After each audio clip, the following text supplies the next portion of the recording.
সাইফুল ইসলাম আরিফের হত্যাকারীদের যদি যথাযোগ্য বিচার না হয়, গোটা বাংলাদেশে বিদ্রোহের আগুন ধরবে।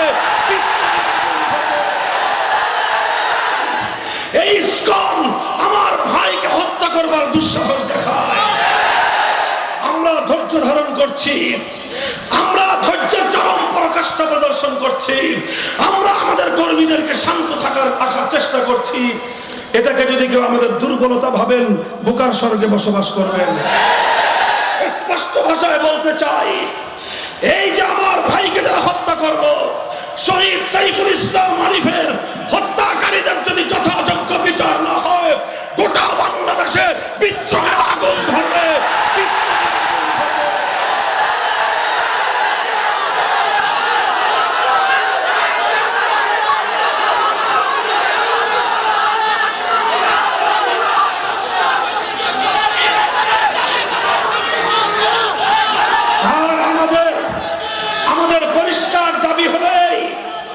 শুনেন, লক্ষ্য করে শুনেন, সংবিধান সংস্কারের জন্য দেশের বিশিষ্টজনদের কাছ থেকে মতামত নেওয়া হচ্ছে। আলেম ওলামারা নানা ধরনের মতামত লিখিত আকারে অনেক সুন্দর করে সাহিত্যপূর্ণ ভাষায় এটাকে প্রসপেক্টাস আকারে তৈরি করে সব সাবমিট করেছে, দাখিল করেছে। এগুলো নিয়ে বুঝবার চেষ্টা করেন। আমি স্পষ্ট ভাষায় একটা কথা ওপেন মঞ্চে আলেম সমাজের পক্ষ থেকে বলতে চাই, এদেশের তাওহীদি জনতার হৃদয়ের সেই গুঞ্জরণ, শত বছরের অপ্রাপ্তির সেই বেদনার কথা আমার কণ্ঠে আগুন হিসেবে আমি ধরাতে চাই। আমি বলতে চাই, আজ বাংলাদেশের নতুন সংবিধানে একটা ধারা সংযুক্ত হতে হবে। ভাষা কি হবে, ভাষা আমি সিলেক্ট করে দিব না, কিন্তু মর্মটা আমরা স্পষ্ট বলতে চাই। মুসলমানদের দেশে সংবিধানের মধ্যে একটা ধারা থাকতে হবে। সেই ধারাটা হলো এই সংবিধানের আলোকে আল্লাহর আইনের বিরুদ্ধে, কোরআন সুন্নাহর আইনের বিরুদ্ধে যদি কোনো আইন থেকে থাকে, যদি কোনো নীতিমালা থেকে থাকে, যে কোনো বিধান থেকে থাকে, কোরআন সুন্নাহ বিরোধী যে কোনো নীতি, আইন, বিধান বাতিল বলে গণ্য হবে। সংবিধানে 90% মুসলমানদের দেশের সংবিধানে আমরা আল্লাহর সার্বভৌমত্ব কার্যকর দেখতে চাই। আমরা শিরককে উৎখাত করে তাওহীদের আলোতে মুসলমানদের সংবিধান আমরা দেখতে চাই। এটা আমরা বলতেছি, বলতে থাকবো। এটা হলো আমাদের আগস্ট বিপ্লবের পরবর্তী বাংলাদেশে আমাদের সবচেয়ে বড় দাবি। এই দাবিটা ভালো ভালো মানেন, আমরাও ভালো থাকবো, আপনারা ভালো থাকবেন ইনশাআল্লাহ। পরাশক্তির ভয় পেয়ে লাভ নাই, বহির শক্তির ভয় পেয়ে লাভ নাই। বহির শক্তির জুজুর ভয়ে 15টা বছর বাংলার মানুষের অধিকারকে বুকের নিচে পিষ্ট করা হয়েছে।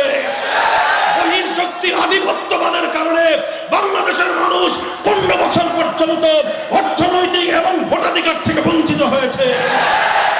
শক্তির ইন্ধনে আমার বাংলার খেটে খাওয়া মজদুর, বাংলাদেশের প্রবাসীদের মাথার ঘাম পায়ে ফেলানো লক্ষ লক্ষ কোটি টাকা পাচার করা হয়েছে।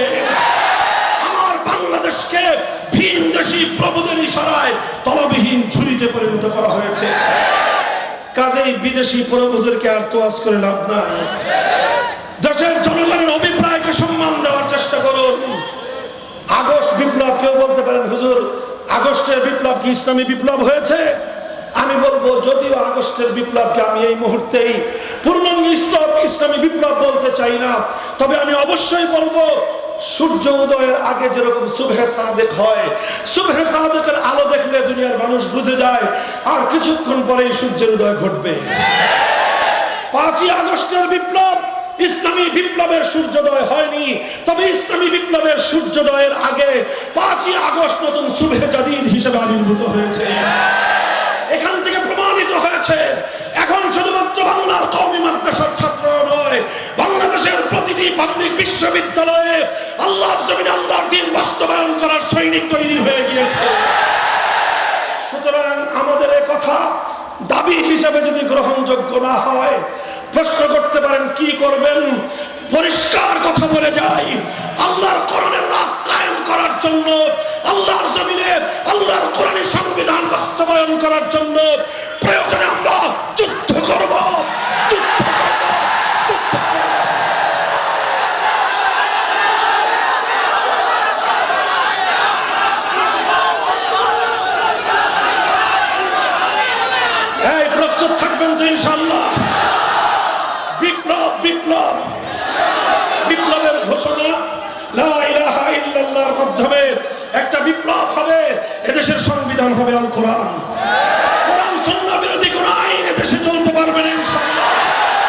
তোমরা সাহস করো, হিম্মত করো, বেশি নয় 2000 আবু সাঈদের রক্তের মাধ্যমে যেভাবে আধিপত্যবাদী ভারতীয় দেশবাদাস বিতাড়িত হয়েছে, আর 2000 শহীদের রক্তের বিনিময়ে বাংলার মাটিতে কোরআনের রাজ কায়েম হবে, খেলাফত কায়েম হবে।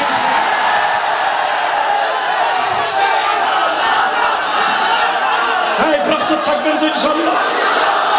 চোখের অস্ত্র দিয়ে আল্লাহর কাছে কান্নাকাটি করবেন, গায়ের ঘাম ঝরিয়ে মেহনত করবেন, সর্বশেষ প্রয়োজন হলে শহীদি ঈদগাহে জমায়েত হয়ে শহীদ সাইফুল ইসলাম আরিফের মতো আল্লাহর দ্বীনের জন্য অকাতরে জীবনের রক্ত কারা কারা ঢেলে দিবেন। আল্লাহ কবুল করুন, তৌফিক দান করেন। يريدون أن يتحاكموا إلى الطاغوت وقد أمروا أن يكفروا به ويريد الشيطان أن يضلهم ضلالا بعيدا. بارك الله لنا ولكم في القرآن العظيم ونفعنا وإياكم بالآيات والذكر الحكيم. اللهم صل على محمد وعلى آل محمد كما صليت على إبراهيم وعلى آل إبراهيم إنك حميد مجيد. اللهم بارك على محمد وعلى آل محمد كما باركت على إبراهيم وعلى آل إبراهيم إنك حميد مجيد. বাংলাদেশের অন্যতম শীর্ষ দ্বীনি বিদ্যাপীঠ, ঐতিহ্যের লালন কেন্দ্র জামিয়া ইসলামিয়া পটিয়ার 85তম আজিমুসান সালানা জলসার 2 দিনের প্রথম দিবসে শেষ লগনে আল্লাহ আমাদেরকে উপনীত করেছেন। হযরত উলামায়ে কেরাম, বুজুর্গানে দ্বীন, আকাবিরিনে দ্বীনের স্মৃতিধন্য এই মাজমা, আল্লাহ পাকের নেহায়াত মেহেরবানি যে তিনি আমাদেরকে এই বরকত পরশিত জামিয়ার পবিত্র অঙ্গনে একত্রিত হওয়ার তৌফিক দিয়েছেন। রব্বে করিমের দরবারে কালিমাতুশ শুকরের হাদিয়া পেশ করে আলহামদুলিল্লাহ।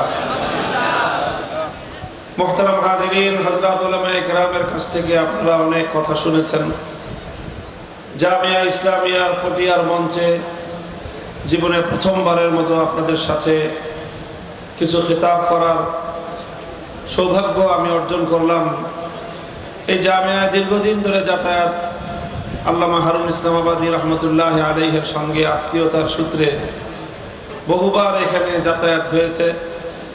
আমরা এই জামিয়া ইসলামিয়াকে, জামিয়া পটিয়াকে আমাদের হৃদয়ে ধারণ করি এবং নিজেদের আপন প্রতিষ্ঠান হিসাবেই হৃদয়ের গহীনে এই জামিয়ার জন্য আমরা একটা পুলক এবং ভালোবাসা অনুভব করি। আল্লাহ পাক এই সকল বড় বড় আকাবিরিনদের নসল এবং খানদানকে এবং তাদের ধারাকে পরস্পর সংযুক্ত থেকে আল্লাহর দ্বীনের কার্যক্রম অব্যাহত রাখার তৌফিক দান করেন।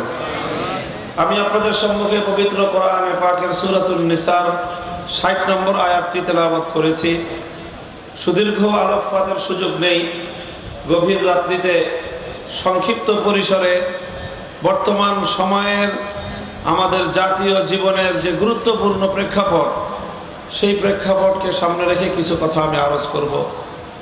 আপনারা বিভিন্ন মাধ্যমে, বিশেষ করে যোগাযোগ মাধ্যম, সামাজিক যোগাযোগ মাধ্যমে আমাদের বক্তব্য হয়তো শোনার সুযোগ আপনাদের হয়, শুনে থাকেন, এবং আমি কি ধরনের কথা সাধারণত বলি সেটাও আপনাদের অনেকেরই জানা আছে। নানা বিষয়ে উলামায়ে কেরাম কথা বলেন। দ্বীন এবং ইসলামের প্রত্যেকটা শোবার সম্পর্কে জাতিকে সঠিক দিক নির্দেশনা দেওয়া উলামায়ে কেরামের মজমুই জিম্মাদারি। আমরা কেউ দ্বীনের এক একটা শোবা নিয়ে আমরা এক একজন কাজ করি, এক একজন কথা বলি।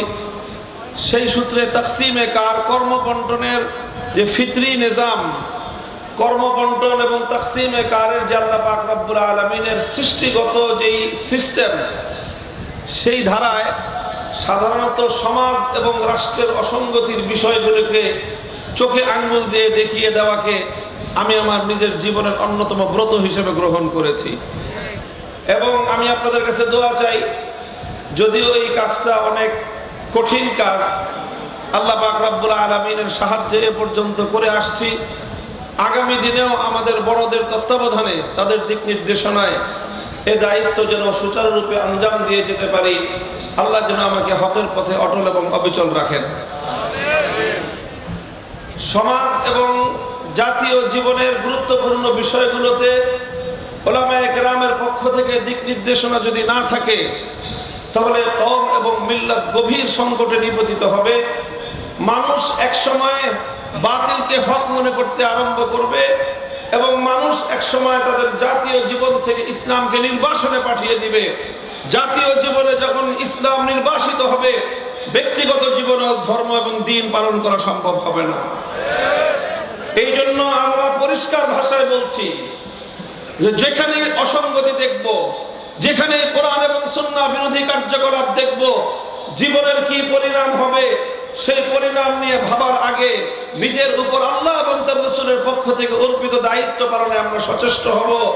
সমাজ এবং রাষ্ট্রের যে কোনো অসঙ্গতির বিষয়ে আমরা কথা বলবো, রাষ্ট্র এবং রাজনীতি নিয়ে কথা বলবো। অন্যায় এবং অবিচার দেখলে প্রতিবাদ আমরা করবই। কোরআন সুন্নাহ বিরোধী কার্যকলাপ হলে জীবনের পরিণাম কি হবে ভাববার সুযোগ আমাদের নাই। সে বিষয়ে অন্যায়ের প্রতিবাদ করাই আমাদের জিম্মেদারি।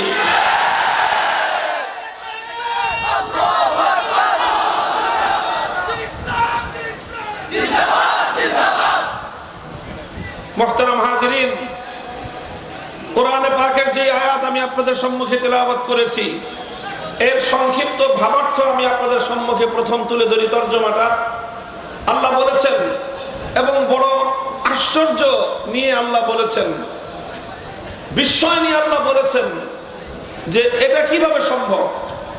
আল্লাহ বলেন যে আলাম তারা ইলাল্লাযীনা ইয়াজুমুনা আন্নাহুম আমানু বিমা উনজিলা ইলাইকা ওয়া মা উনজিলা মিন ক্বাবলিকা ইউরিদুনা আন ইয়াতাহাকামু ইলাত তাগুত।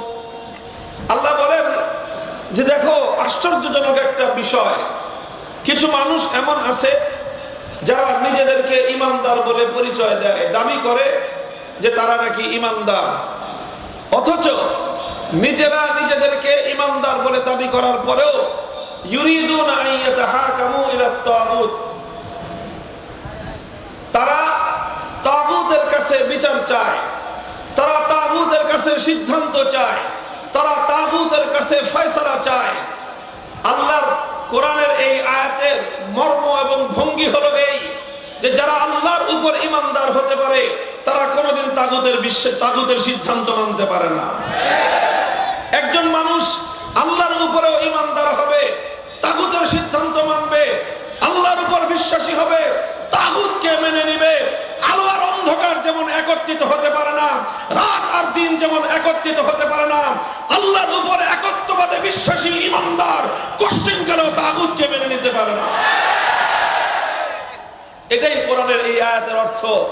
শুধু এই আয়াত নয়, কোরআনে পাকের সূরাতুল বাকারা আরো বিভিন্ন জায়গায়, অনেক জায়গায় একই মর্ম আল্লাহ পাক রব্বুল আলামিন বিভিন্ন আঙ্গিকে বর্ণনা করেছেন।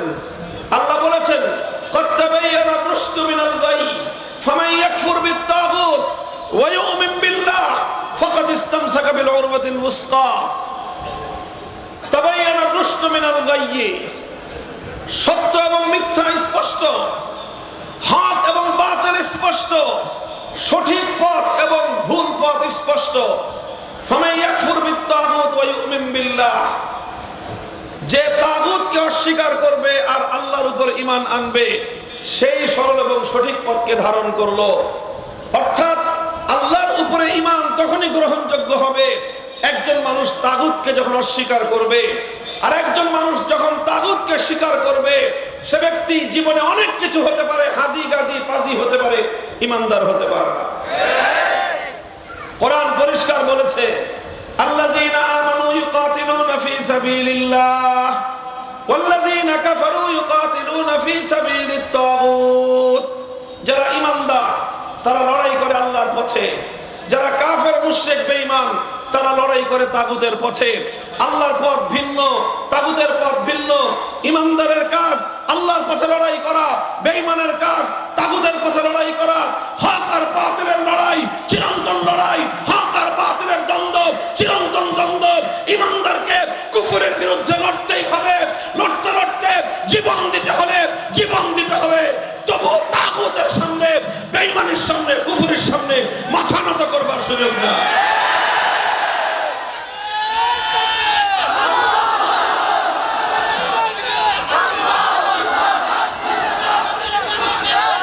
মুহতারাম হাজিরিন, কথার একটা ঐতিহাসিক সূত্র ধরে আমি এই বিষয়ে কিছু কথা বলবো।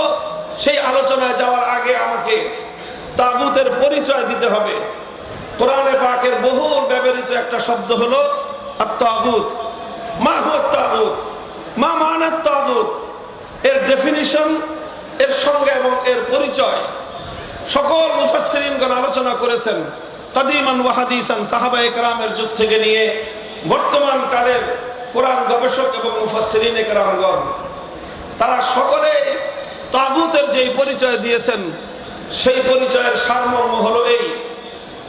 প্রথমে বুঝেন গায়রুল্লাহ, বুঝেন আপনারা? বুঝেন গায়রুল্লাহ? গায়রুল্লাহ মানে কি বলেন? গায়রুল্লাহ মানে কি? আল্লাহ ছাড়া।